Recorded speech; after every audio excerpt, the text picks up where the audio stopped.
All right, just wanted to do a walk around of my Bauer Oscillating Belt Sander, model number 191511E-B. This is from Harbor Freight.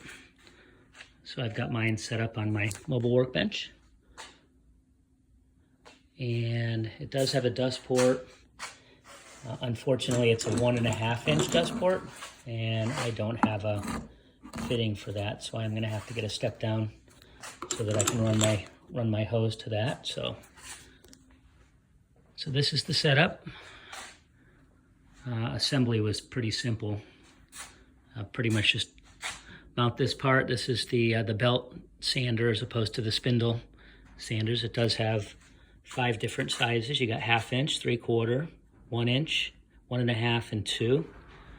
Now, just an FYI, so the 3/4 inch, all the sizes have a sleeve that goes on the inside of the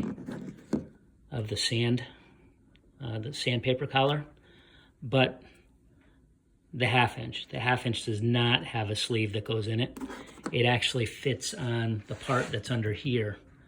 So there's a metal spindle that this mounts to, and that sanding collar goes on that. So that goes on there. So sanding collar, I'm not sure if that's the name for it, but so this is it. One other thing to be careful of when you turn this on for the first time, this knob right here, this is the adjustment for the belt, the way it rides up and down.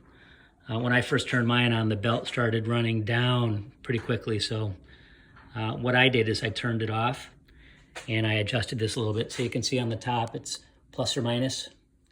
So minus sends it down, plus sends it up. So just make sure you don't run this for too long. Just turn it on here, you can hear it.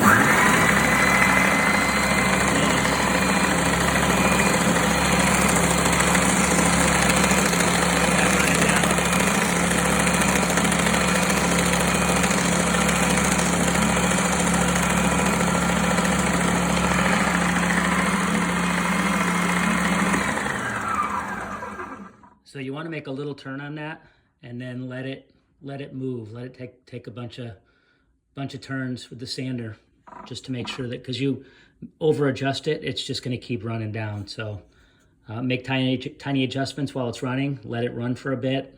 Adjust it again. Let it run for a bit until you have it in the right spot. So that's pretty much the setup. So once I get everything, oh, and there are screw holes in here, so you can screw this down to your bench. I haven't attached it to my bench yet. So, and all the collars that go around the sanding spindles, they're all on the side. So I put mine in order: largest, next down, and then on the other side, you've got the smaller sizes all the way down to the 1/2 inch.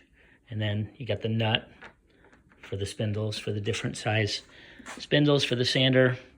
And then you got washers for different, when you put the nuts on there, you got different washers that go with different size spindles. So, and then your wrench, and then this one you would use with the spindles.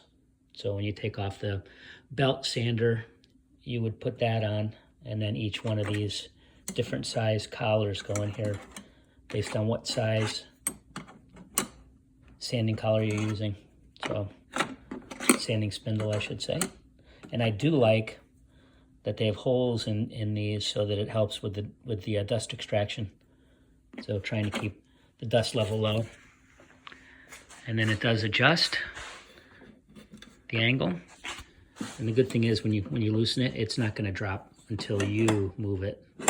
So you move it. It's got detent for each one of the different angles. So down all the way. Once you figure out where you want it, you tighten these up.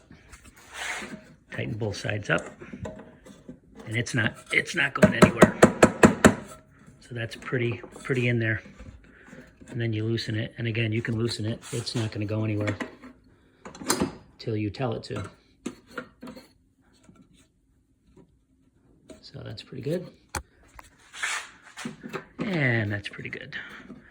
So there you have it. That is the Harbor Freight Bauer Belt Sander 4-inch belt sander. We'll try it out, and I will do another review once it's up and running with my first workpiece. So just wanted to share.